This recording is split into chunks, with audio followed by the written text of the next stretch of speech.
Hey guys, this is Curtis from Graham Patina. Welcome to our third episode of In Depth. And we're actually going to be covering one of my favorite references from Rolex. It's actually the 1675 GMT. Most of you guys won't be surprised because I've been very vocal about why this reference is my favorite. But we've done guides in the past before highlighting and covering the different matte dial variations. In this episode and series, we're going to be breaking out the two different categories of 1675. The Gilt era dials, which ran from 1959 to about 1966, and we'll be including our previous episode of the matte dials from 1966 all the way to the end of production of the 1675 in 1980. So stay tuned and take a look at both videos, whatever reference or dial type fancies you, and hopefully you'll learn something along the way. All right guys, let's break it down. So the Gilt dial era GMTs can really be broken down between open chapter rings and closed chapter rings. And there's a few things I want to just point out here really quick for you guys. When I say closed chapter ring, what I'm talking about is this outer ring that closes off the hash marks, okay? This was produced, these types of dials were produced roughly around 1959 to about 1963, 64. You're gonna see this closed chapter ring setup. The other key identifying factors for these chapter rings is you're gonna have a small GMT hand, you're gonna have pointed crown guards, versus the rounded ones that came towards the end of the Gilt era watches. So let's dive into this specific one. What we're looking for is the Mark 0, otherwise known as the OCC dial variant. Now these variants, OCC, what we're referring to is, if you look at the three lines of text on the bottom hemisphere of the dial, you have GMT Master, and it says officially certified chronometer. This is what the acronym OCC means. Every other GMT dial that came after this dial variant would say superlative chronometer officially certified. So these dials were very rare. They were only produced for about 1.5 years, from 1959 to 1960, and they represent the earliest variants of the Mark 0 Gilt GMT. Here is another OCC dial. Once again, the crown is very unique. You have this very open ring at the bottom of the crown, and the text reads OCC. That's really how you determine what a Mark 0 OCC dial would be. The next dial variant, which is going to be more common than the OCC, is going to be the Mark 1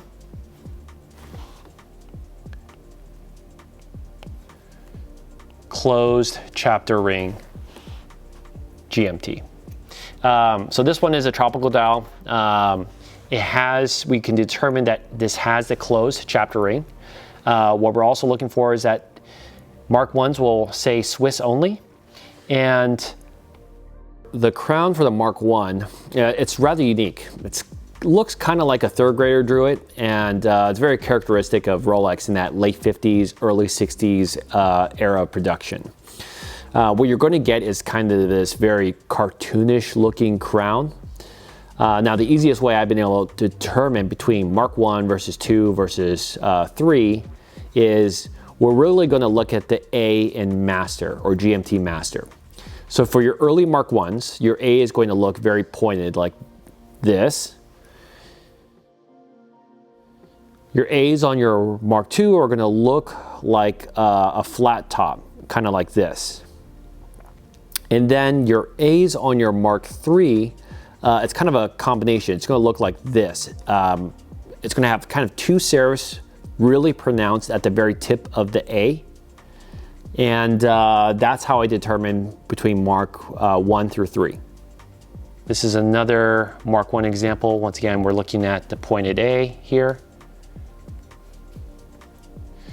Moving on to Mark 2. Notice here the A and the Mark II is flat on top. This one has an underline marker on the dial as well. And finally, we're moving on to the Mark III closed chapter ring.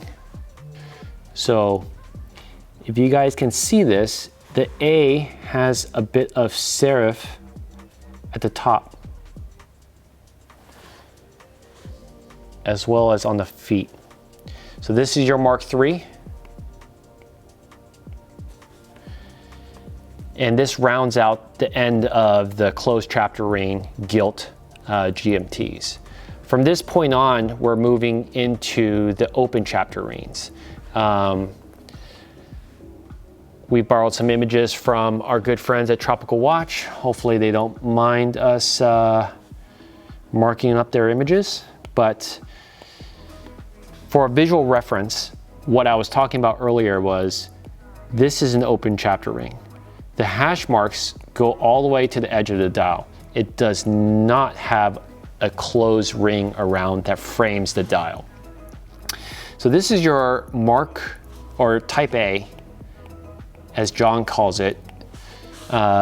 This is your type A dial. And this is your first variant of their open chapter ring Gilt GMT dials. What we're going to be looking for specifically is in the word perpetual here, and we're going to be looking at the crown. So the word perpetual, you can see how there's almost no spacing in between the letters of perpetual. The crown on this one is also going to be a little bit more bubbly, whereas the type 2 is going to be very stringy and you're going to have a lot of negative relief. I'll show you that on the next slide. But this is more cartoonish. And then your type A's are still going to have a Swiss only marking on the very bottom, and we're still looking at pointed crown guards here. Your type B crown is going to look very stringy. And the easy way for me to remember this, it's kind of funny, but your type B variant dials are typically going to be underline and double Swiss. And what double Swiss means is there's two lines of Swiss, or Swiss T is less than 25. That's going to appear here at the very bottom. You'll also notice that for your type Bs, you can see how the crown looks very stringy. The prongs of the crown are very exaggerated, and they kind of remind me of string cheese. And that's kind of how I remember double Swiss, extra cheese. I don't know, that's how I remember it. But that's your type B. This is also another type B. You can see the crown, very, very stringy. And here you can see we have two lines of Swiss at the very bottom here. We have one right there and one right there. So that's typical of your type Bs. Now, the type C is really kind of the end of the Gilt era for the Gilt 1675. And I'm going to point out a couple things here. Your type Cs are going to have these rounded crown guards versus the pointed crown guards in previous generations. And this is significant because Rolex still uses rounded crown guards today. The other thing here is we are going to be looking at this.